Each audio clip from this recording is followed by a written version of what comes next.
Bienvenidos y bienvenidas a esta emisión de Habla Educación y en el marco de los programas especiales que estamos produciendo por la realización de la Conferencia Nacional de Educación 2013, Maestros, Sociedad y Estado, hoy trataremos el tema Educación y Desarrollo Docente en América Latina y para ello contamos con un invitado a quien agradecemos profundamente su presencia en nuestro espacio, el doctor José Antonio Hernández de Toro, representante permanente y director en el Perú de la Organización de Estados Iberoamericanos para la Educación, la Ciencia y la Cultura. La OEI es un organismo internacional que trabaja para la cooperación entre los países de Iberoamérica en el contexto del desarrollo integral, la democracia y el desarrollo global. Bienvenido a nuestro programa, doctor Hernández. Encantado de estar aquí. Bueno, vamos a conversar sobre la educación, que es un factor importantísimo para el desarrollo integral de nuestros países. Y en este sentido va mi primera pregunta. El año pasado, la Organización de Estados Iberoamericanos para la Educación, la Ciencia y la Cultura, la OEI, presentó un estudio sobre la percepción de ciudadanos y ciudadanas en Latinoamérica y el Caribe sobre la educación. Podemos resumir de los resultados que de los habitantes de nuestro continente, de América Latina y el Caribe, hay esperanza en el futuro de la educación que puede mejorar. Y a nivel de los gobiernos se está manifestando una conciencia sobre la importancia de la educación en el desarrollo de los países, expresada en reformas normativas o en otra política. Yo quería preguntarle qué contexto ha sido favorable para que se den estos cambios y qué hacer para que pase de ser solo una percepción positiva o intención a hechos y logros concretos, sobre todo en una región con brechas de inequidad tan acentuadas como América Latina y el Caribe. Sí, efectivamente, la Organización de Estados Iberoamericanos propuso e impulsó y consiguió finalmente que en 2010 fuera aprobado un gran proyecto que es el de las Metas Educativas 2021, las Metas Educativas para el año 2021, en el que se recoge un amplio abanico de objetivos con metas, con indicadores para hacer avanzar la educación, para hacer que la educación sea de verdad la palanca de inclusión social y de desarrollo que debe ser en toda la región. Y una vez eso fue realizada la aprobación por los jefes de Estado y Gobierno en la Cumbre Iberoamericana de 2010, se realizó un compromiso de ir evaluando la evolución de estas metas y se iban acercando los países a los indicadores que se habían planteado. Hubo una primera evaluación, pero cuando decidimos realizar, que fue la línea de base, digamos, a partir de qué punto empezamos esta década que quiere ser de transformación de la educación, pero cuando realizamos en 2011 la primera evaluación intermedia, pensamos que más que ver cómo en un solo año habían evolucionado cuestiones como la formación docente, la implicación de las familias, la evolución presupuestaria, podía ser interesante analizar la percepción social de la educación en la región. Es verdad que la percepción social no tiene por qué reflejar exactamente el estado de la educación, es cómo la perciben los ciudadanos. A veces puede ser mejor de cómo los ciudadanos la perciben o puede estar por debajo de la percepción ciudadana, pero nos parecía muy importante porque hay muchos factores subjetivos, claro, también que incluso influyen factores en la coyunturales, percepción, ¿no? De hecho, uno de los principales factores coyunturales que se puso de manifiesto con este estudio que hicimos junto con el Latino Barómetro, una de las instituciones más prestigiosas de investigación social, fue precisamente un caso como el del país vecino de Chile, en el que Chile, México y Brasil son tres de los países iberoamericanos que forman parte, junto con España y Portugal, de la OCDE, la Organización para la Cooperación y el Desarrollo Económico, y sin embargo, a pesar de que muchos de los parámetros internacionales señalan que la educación de Chile se encuentra entre las más desarrolladas de la región, la percepción de los ciudadanos, en buena medida seguramente influido por los huelgas, conflictos y en fin, la ebullición social que se vivió hace aproximadamente un año en torno a la educación en el país. Por la gratuidad de la educación. Claro, pusieron de manifiesto que la percepción ciudadana en Chile precisamente era de las más negativas. Mientras que, por ejemplo, en Centroamérica, donde países como Honduras, Guatemala, El Salvador, Nicaragua enfrentan serios problemas y algunos indicadores ponen de manifiesto que siguen teniendo desafíos muy grandes por delante, sin embargo, la percepción ciudadana era de las más positivas. ¿Por qué? Porque la percepción ciudadana combina qué idea les da la realidad con la que conviven la gente, pero también qué tanto esa realidad satisface las expectativas y los deseos de la gente de ver cubiertas sus necesidades. En muchas ocasiones, cuando las expectativas son mucho mayores de lo que la realidad puede ser que la valoración sea más negativa, y otras veces uno se conforma quizá con menos, dicho así de forma coloquial, y por eso está más satisfecho que la situación de su contexto educativo no sea tan avanzado como se deseara, ¿no? Lo cierto es que la región iberoamericana está viviendo en general un momento de expansión económica. Eso se traduce, y todos los estudios lo señalan así también, en una expectativa positiva, en un optimismo generalizado ante el futuro, y no es ajeno la valoración que existe sobre el mundo de la educación en esta percepción optimista, positiva, esperanzada respecto al futuro, que contrasta mucho con la que están viviendo otras regiones, por ejemplo Europa, donde se vive una situación de franco pesimismo que obviamente lo empapa todo, ¿no? Pero como tú bien señalabas, la cuestión no es solo conformarse con una percepción que viene arrastrada en parte por las buenas cifras económicas, por la sensación de que se van reduciendo, y de hecho está sucediendo así, y de forma muy significativa además en países como el Perú, las cifras de pobreza, se engrosa la clase media, aumenta las posibilidades de consumo, de acceso a bienes y servicios que hasta ahora para gran parte de la población eran absolutamente inalcanzables. Eso no puede convertirse en un bálsamo que elimine las expectativas, la presión ciudadana, la exigencia a gobernantes, la exigencia también a sectores concretos, a docentes, a las propias familias, a los estudiantes, en definitiva, que no nos podemos anestesiar ante esta realidad y conformarnos con lo que hay, sino seguir siendo exigentes, porque la educación en América Latina, la educación en el Perú en particular, sigue afrontando grandes desafíos, sigue teniendo graves carencias, sigue teniendo muchas dificultades para ofrecer una verdadera igualdad de oportunidades a todos los ciudadanos, y eso es necesario, una movilización social ciudadana sin precedentes que consiga que los actores públicos y privados, que la sociedad en su conjunto consiga que la educación dé el salto de calidad que necesitamos. Y usted ha hecho referencia a esos problemas, a esos desafíos, a esos retos que nos esperan, sobre todo aquí en el Perú, para mejorar la educación. Y en ese sentido, esos problemas, esos desafíos también están relacionados con la situación de los maestros y maestras aquí en nuestro país, porque sabemos también que del adecuado desarrollo profesional y del trabajo que realicen en condiciones también adecuadas, se va a dar una educación con calidad, con equidad, con pertinencia, con relevancia, ¿no? ¿Cómo describiría la situación docente en Latinoamérica y el Caribe? ¿Qué problemas comunes y acciones similares se están realizando para mejorar los problemas que se presentan en el magisterio? ¿Y qué experiencias exitosas tenemos a nivel de nuestra región que se podrían replicar? Pues después de analizar la percepción general en este estudio de la educación, que es una percepción positiva, una percepción que es mejor respecto a la educación privada que de la pública, y en eso en el Perú se da especialmente, lo que hizo el estudio es preguntar sobre la calidad de la educación. ¿Cómo podemos hacer que mejore la calidad de la educación?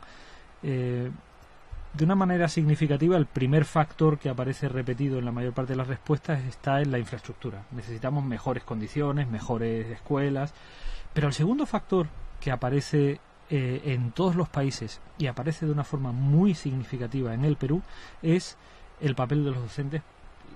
y cómo conseguir que mejore desde una mejor calidad de la actividad docente la calidad de la educación. Así, los dos factores que aparecen señalados después del tema de infraestructura educativa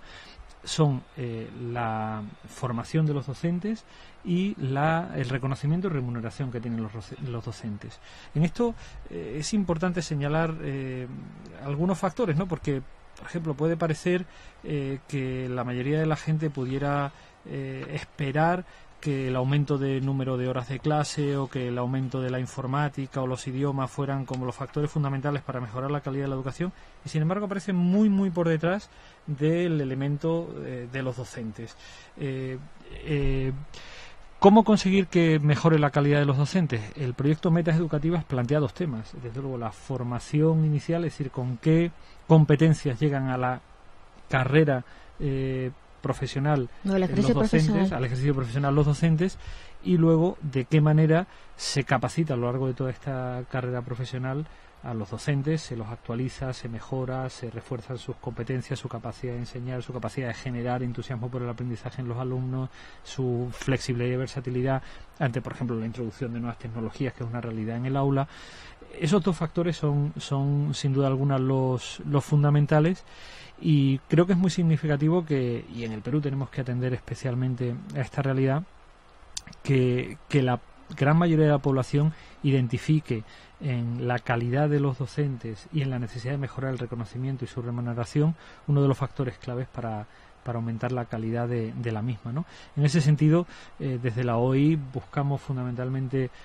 al estar presente en 17 países de la región, generar intercambios, favorecer intercambios. De hecho, de cara a la conferencia de Foro Educativo, pues estamos colaborando, buscando que haya también la intervención de expertos y contradictorias muy contrastadas en otros países, en Argentina, en Ecuador, en Brasil, que puedan aportar y compartir con quienes participen desde el Perú en esta conferencia, pues sus aprendizajes, sus fracasos, sus aciertos, en definitiva que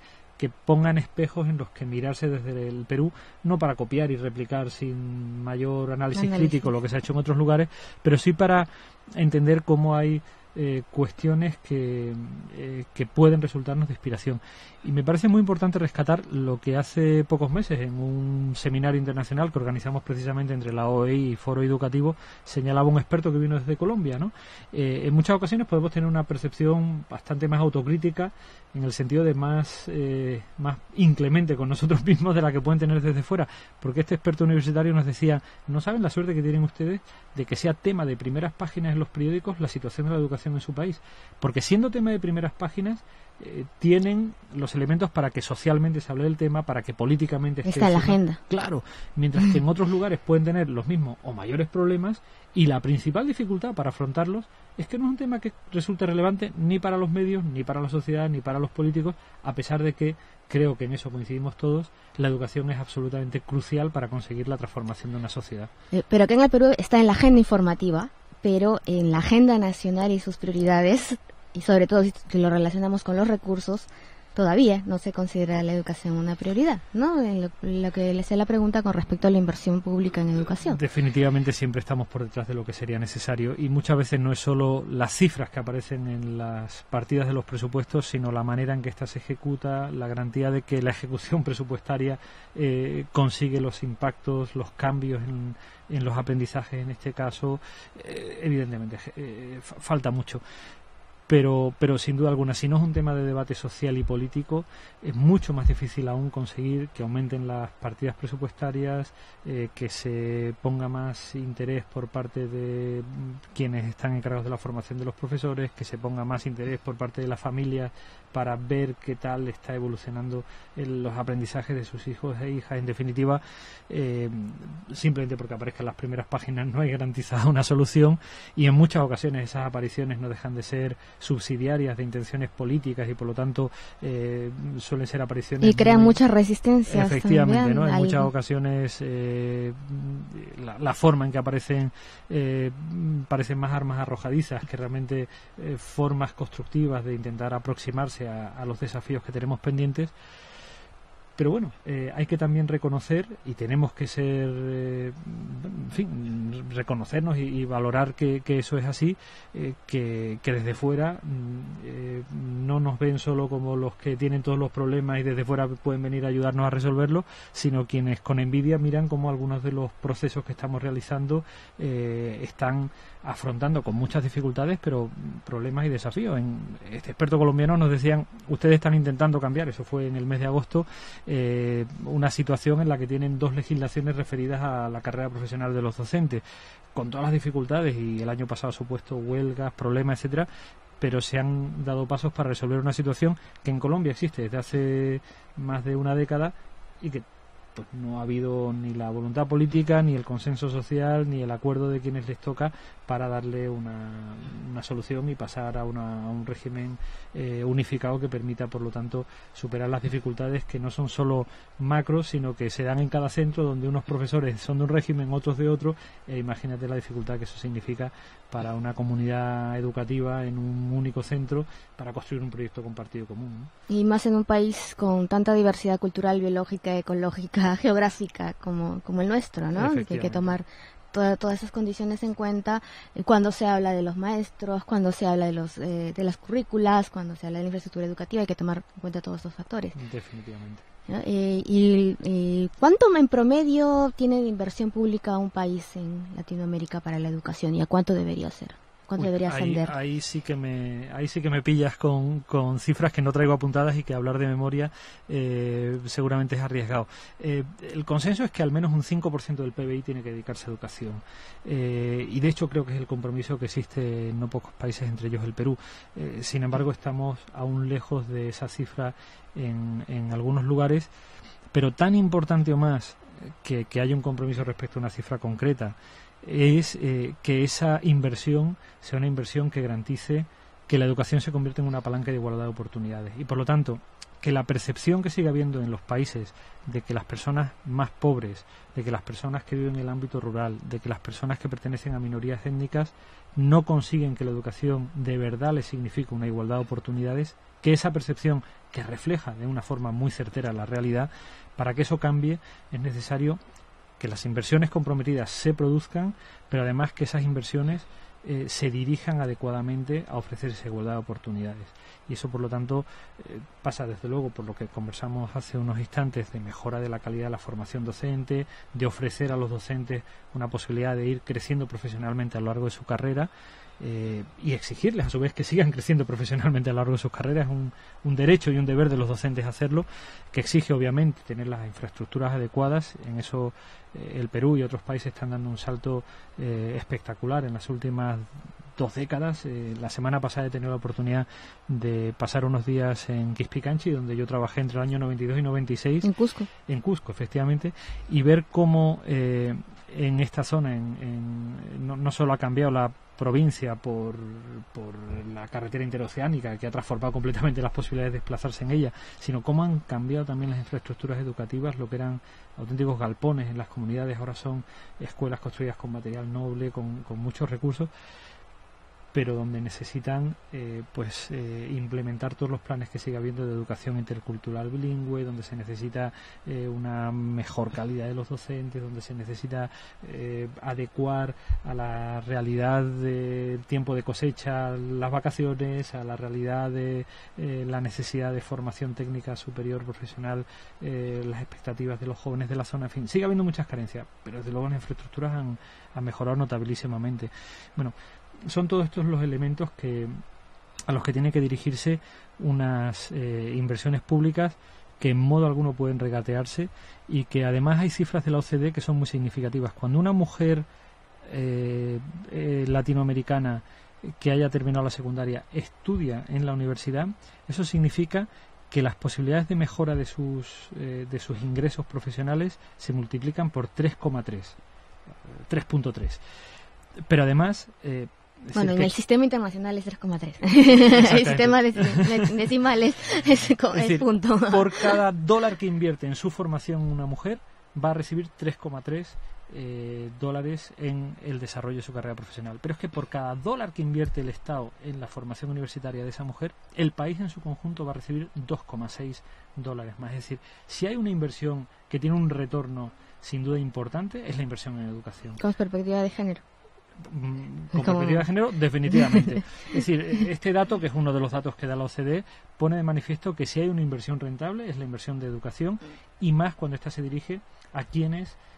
tienen más dificultades para conseguir que ésta rompa el círculo vicioso de la pobreza. Y el perfil de la persona que ahora mismo no consigue que la educación todavía sea esa palanca que rompa el círculo vicioso de la pobreza es mujer, pobre, rural, indígena. Bueno, conseguir que las mujeres en el ámbito rural, sobre todo cuando viven en la pobreza y pertenecen a minorías étnicas,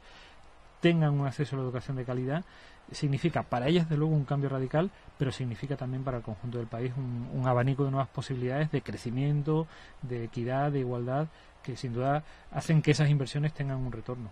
Y sería ideal también que las mujeres pobres, indígenas, rurales, accedan a mejores oportunidades educativas y dentro de esas oportunidades de formación también profesional puedan ser docentes. Definitivamente. De alguna manera, uno de los problemas que se han venido identificando es zonas muy pobres, donde la gran mayoría de la población es indígena y por lo tanto además hay un componente de bilingüismo importante, donde además la mayoría de la población pertenece a zonas rurales. Lo que se identificaba es los egresados de esta educación, que tiene graves carencias, acaban siendo los docentes de la siguiente generación, de manera que conseguir el salto de calidad en la educación resultaba extraordinariamente difícil. Conseguir que quienes reciben esa educación la reciban hasta el punto de terminar la secundaria con unas competencias mucho mayores de las que ahora consigue la mayoría, que además tengan acceso a una educación o superior tecnológica o universitaria de calidad, y que eso las capacite, les dé las competencias, les dé las herramientas, las titulaciones para poder ser, entre otras profesiones, docentes de la siguiente generación. Evidentemente ahí el salto cualitativo que daría la educación sería importantísimo, ¿no? Y hacia ese tipo de espacios hacia donde se tienen que dirigir las inversiones, y creo en general que podemos señalar cómo los planes y las políticas del Ministerio van apuntadas hacia ahí, como lo están siendo en la gran mayoría de los países de la región. Por eso la percepción no es solo que estamos mejor de lo que estábamos hace una década o 2 décadas, incluso esa percepción es bastante cicatera, porque cuando uno ve, por ejemplo, que en República Dominicana la escolarización primaria ha pasado entre el año 90 y el 2010 del 55 a casi el 90%, oye, el salto que se ha dado es brutal, y apenas un 50% de los dominicanos consideran que ha mejorado la educación en su país en los últimos años. Pero la mayoría lo sigue considerando, piensa que ha mejorado, pero sobre todo la mayoría piensan que en los próximos años la educación va a mejorar aún más. Esa es una expectativa que sin duda es fundamental, porque significa implicación de las familias, significa presión y exigencia de los gobiernos, significa compromiso de la sociedad, vigilancia, exigencia hacia el sector privado. Por lo tanto, ahí es donde las dificultades que sigue teniendo probablemente el Perú de mover toda una maquinaria tan extraordinariamente grande y pesada en ocasiones como es el Ministerio de Educación y compleja, bueno, pues consigamos que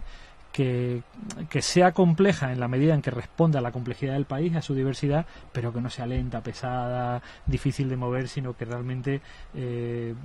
vaya mejorando también en su capacidad de que la inversión se traduzca en cambios en los aprendizajes, en las posibilidades de los docentes de tener unos mejores desempeños, que esos desempeños se reconozcan,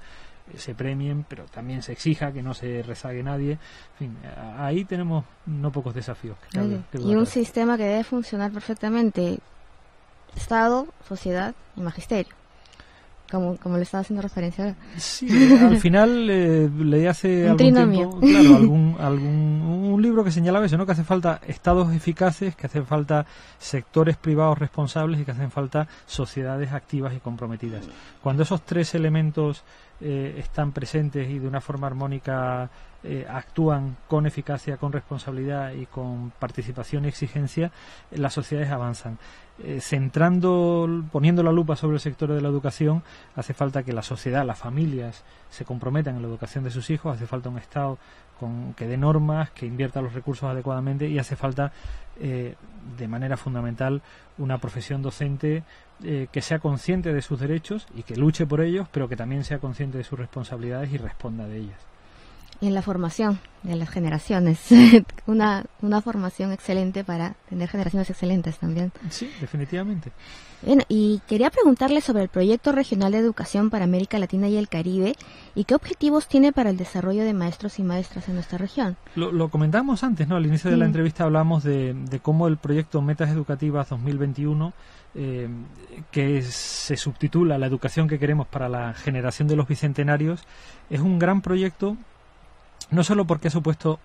probablemente la concertación política más grande en torno a la educación que ha habido en la historia de Iberoamérica. Los jefes de este de gobierno aprobaron un proyecto que no es una mera declaración, un mero enunciado de compromisos más o menos vagos, sino que recoge 28 metas, 36 indicadores, un compromiso con la creación de un instituto de medición de la evolución de las metas, de ver cómo van acercándose o alejándose, esperemos que no, pero cómo van acercándose al cumplimiento de estas metas los países. Supuso también, cuando se puso en marcha en 2010, un compromiso de generar fondos que permitan atender las necesidades de los países más vulnerables, porque en nuestra región coexisten grandes potencias regionales y económicas, pues como es el caso de Brasil o países muy emergentes como México o Chile, con países que tienen situaciones económicas mucho menos bollantes, fundamentalmente los centroamericanos, que además son países mucho más pequeños. Y Bolivia, Paraguay, en definitiva, el compromiso no es un compromiso solo de fronteras hacia dentro de cada país, sino un compromiso verdaderamente regional. Y en estos 2 primeros años lo que estamos viendo es que ese compromiso, también ayudado por el viento de popa que estamos teniendo de crecimiento de la economía, está traduciéndose en inversiones, en cambios. Obviamente en 1 o 2 años no se puede transformar una realidad que en sus limitaciones responde a falta de interés, de inversiones o de políticas adecuadas de décadas. Eso en 1 o 2 años no se revierte, pero el hecho de que las sociedades perciban que la educación está mejorando y sobre todo que tengan la expectativa de que va a continuar mejorando, que las sociedades exijan de los poderes públicos un compromiso financiero fundamental y central, mucho mayor en la educación preescolar, primaria y secundaria que en la universitaria, pero también fundamental en la universitaria. Todo eso yo creo que pone de manifiesto que hay un ecosistema en el que la educación es una preocupación central de las familias y es un compromiso central de los gobiernos. Y eso creemos que va a permitir que en la década hasta el 2021, que es cuando culmina este gran proyecto, vayamos viendo avances como los que hemos tenido en la última década, en las últimas 2 décadas, viendo, por ejemplo, cómo algunos países iberoamericanos que pertenecen a la OCDE, el caso de Chile, por ejemplo, cómo ha evolucionado el acceso, la culminación de la educación secundaria superior. Es verdad que hace 3 décadas, es decir, la generación que ahora tiene entre 55 y 65 años, terminaba en la educación secundaria superior aproximadamente la mitad de la población que la termina ahora. Es decir, entre los que tienen 25 y 35 años alcanzan una educación secundaria superior el doble de población en Chile o en México o en Brasil de lo que lo hacía la generación anterior. En solo una generación se ha duplicado el número de jóvenes que terminan la educación superior secundaria, alcanzando las cifras medias de la OCDE, superando las cifras de Europa, de países como España, acercándose a cifras como las de Estados Unidos. Eso significa un salto importantísimo. Es verdad que partíamos de cifras más bajas en la región que en otros países de la OCDE, pero pone de manifiesto que el esfuerzo que se ha hecho en los últimos años es importante. Y el acceso a la información también. También. Medios. Estos logros sobre todo responden al factor más cuantitativo de la educación. Prácticamente el 100% de la población está escolarizada, se han reducido enormemente los porcentajes de niños y niñas que no acuden a la escuela, se han reducido también de forma muy importante los porcentajes de población con analfabetismo. Es decir, nuestras cifras en términos cuantitativos sin duda han dado un salto importantísimo en los últimos años del siglo XX. Lo que hace falta es que ahora en el siglo XXI ese salto se produzca en la calidad de la educación. Es necesario no solo que los niños estén en el aula, es necesario que los niños salgan del aula con unos aprendizajes significativos. Y ese desafío sigue siendo todavía muy importante, muy grande, y algunas cifras como las pruebas censales en el Perú o en otros países ponen de manifiesto que sigue habiendo brechas muy importantes, que sigue habiendo una diferencia muy importante entre la educación rural y urbana, entre la educación privada y pública, entre la educación en población, en pueblos originarios que tienen idiomas propios y la educación urbana en español o en portugués en Brasil. En definitiva, ese es el desafío que tenemos con las metas educativas 2021, conseguir que el salto se dé no solo en consolidar lo obtenido hasta ahora, sino en dar ese salto de calidad que ponga la educación iberoamericana en el siglo XXI con capacidad para responder a los desafíos que planteará la humanidad, el mundo del siglo XXI. Y en ese sentido también promover el desarrollo de maestros y maestras es uno de los puntos centrales del proyecto. Es que también. es imposible pensar en ese salto cualitativo sin esa condición, sin los maestros y las maestras. Los docentes son el pilar sobre el que se tiene que articular la mejora, el salto de calidad de la educación. Eso significa un salto de calidad en la formación de los docentes, eso significa un salto de calidad en la capacitación continua de los docentes, eso significa un salto de calidad también en la remuneración y el reconocimiento social de los docentes. Todos esos elementos constituyen la columna vertebral de la transformación de la calidad de la educación. Obviamente hace falta políticas, obviamente hará falta el compromiso de la familia, obviamente hará falta el esfuerzo de los estudiantes, pero los docentes serán la pieza definitoria del la piedra angular, como se definitivamente. Bueno, muchísimas gracias, doctor José Antonio Hernández de Toro, por estar aquí en nuestra emisión de Habla Educación. Esperemos contar pronto con su presencia también y seguir conversando Encantado. sobre la situación de la educación.